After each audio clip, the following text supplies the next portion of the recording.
Hello, everyone. This is Ann Huffman, and I'm going to try to see if I can recreate the problem that a lot of people are having with the feel and stroke. See if we can troubleshoot it. For those of you that are in my group, I usually encounter this in every single assignment, and I go over it in every single assignment. I explain why it happened and how to fix it, but I'm just guessing that through your excitement in doing the assignment that you breeze past me explaining what I'm about to explain to you now. So I'm gonna hope that this does not work perfectly so that I can recreate what some of the challenges that you're going through. So let's go ahead and get started. It seems to be on my beloved Daisy, Daisy Duck. So let's see what we can make go wrong with Daisy so that I can fix her. Of course, we know that it defaults at 0.450, but the objective is to have an outline of Daisy. Nothing should be black other than her eyelashes in this preview screen. And I can reduce this number down and I can get her dress to be an outline. I start working on her shoes, but at this point, nothing else is black, but I've lost so much detail from Daisy that I would spend probably 45 minutes using the Bezier tool trying to fix her. So that's a good thing. And I say that it's a good thing because it gives me an opportunity to recreate what you all are going through. So I'm just going to reset everything, click on her, and reset everything back to the default. And I'm going to say, okay, so this is how my Daisy is going to look. Maybe I'll keep her over the box and put this one over here. So I'm done with this preview. It didn't do anything for me. This is a low resolution image, and a low resolution image means not so good results. And so that's what you are experiencing. And that's why I always suggest you find high res images. But this was an assignment that I did on purpose. So at this point, the next thing that we need to do is to fill these areas in so that they can become cut pieces. So to do that, I'm going to click on the fill tool or the paint bucket. When I click on this paint bucket, you all just go to work doing what you need to do. But what I've constantly said is when you click on these tools here, you need to look up to the top and see how to tweak it because it defaults to things that don't always work with the image that we're working in. I have asked you to click on the paintbrush to reset things. And I think with a couple of people I said under grow shrink to click here, change it from millimeters to either points or to pixels, either one of them. The threshold is how much of the dress, how far down do I want to fill it with this color. The grow shrink says how close to the edges do I want to go. So perhaps in an odd way of looking at it, threshold could be length and grow shrink could be width. Just another way to look at it. Now, what else is going on with this that you need to pay attention to, please slow down and pay attention to this, is all I've done is tweak this over here.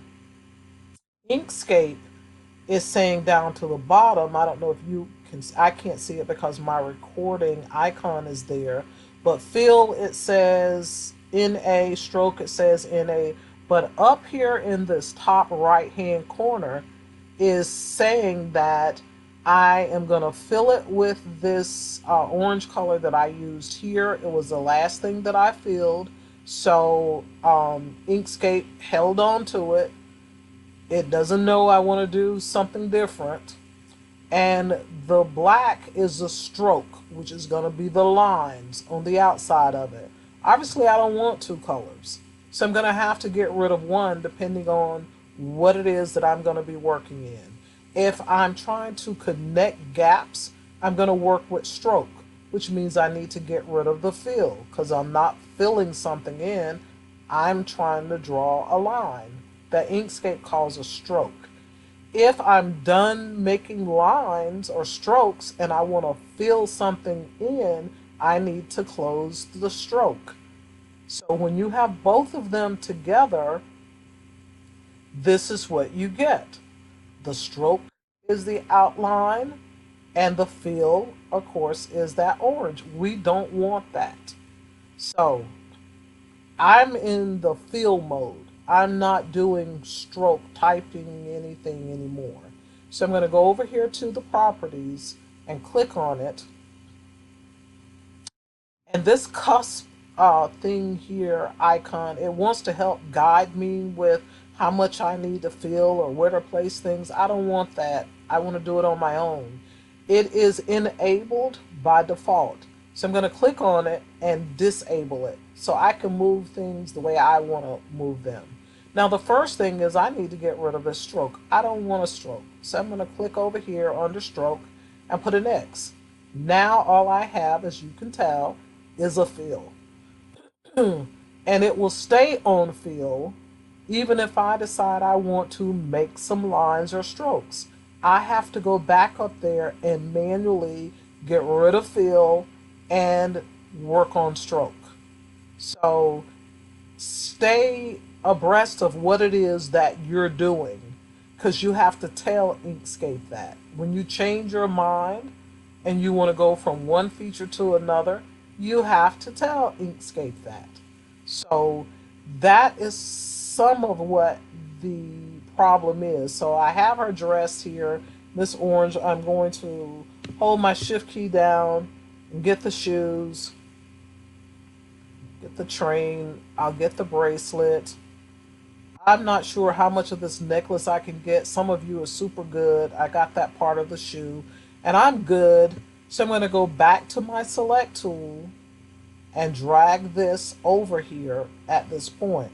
Here's what happened if I turn this annoying cusp thing.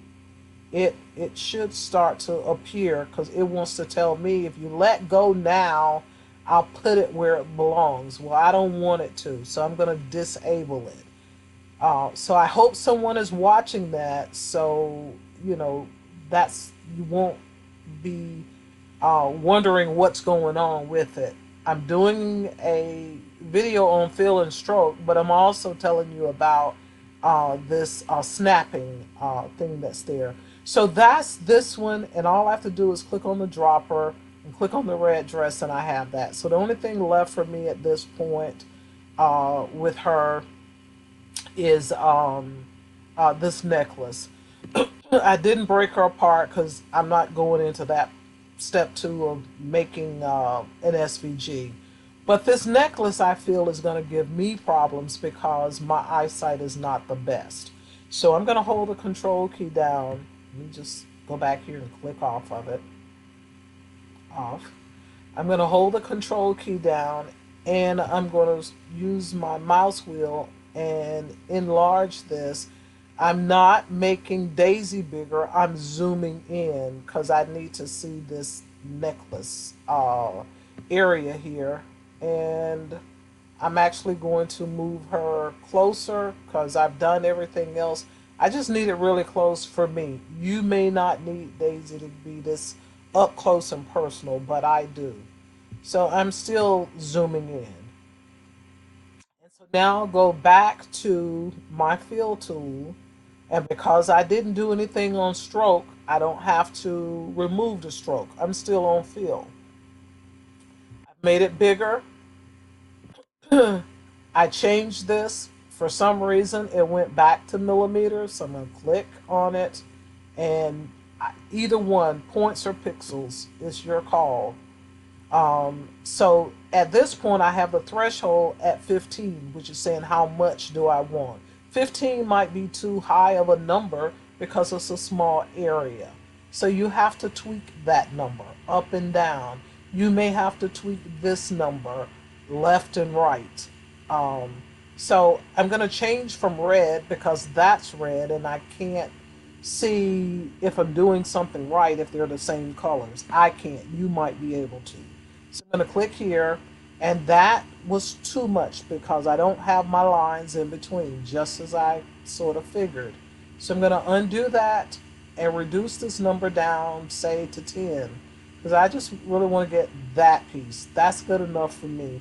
If it was an image that I was really working on, I probably would go down to maybe 8 and not have the little lumps or whatever.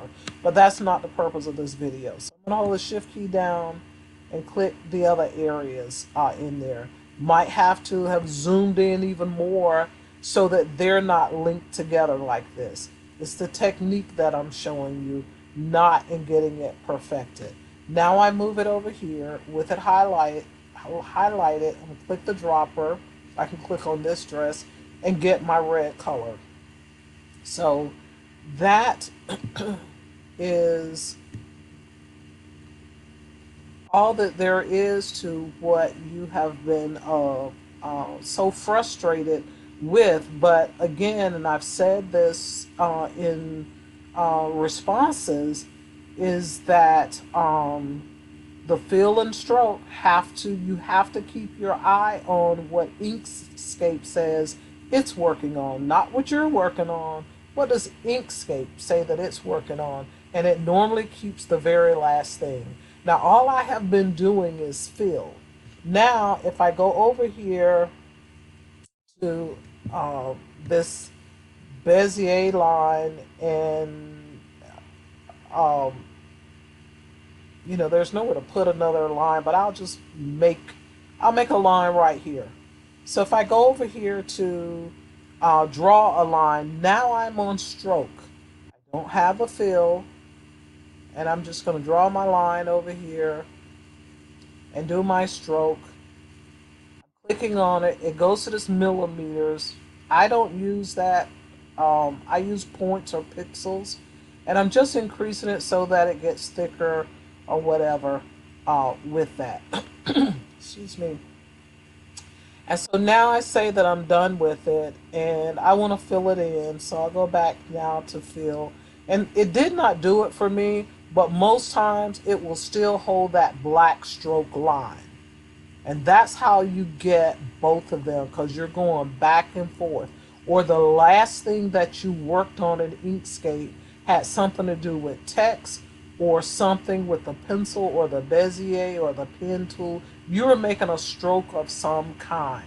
And that's why it retained that color in there, and you would have both colors. So that's not the case with this one. I thought it would recreate it, but it didn't. So there's nothing I can do.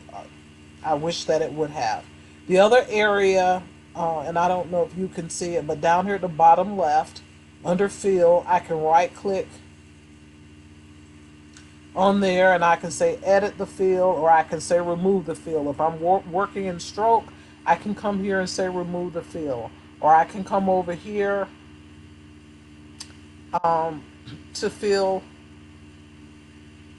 click off, and click on to something that I want to fill. Click on fill and click the X, and I don't have a fill. So it's one or the other with it. Now that's just something quirky about Inkscape, that it does not reset itself with it.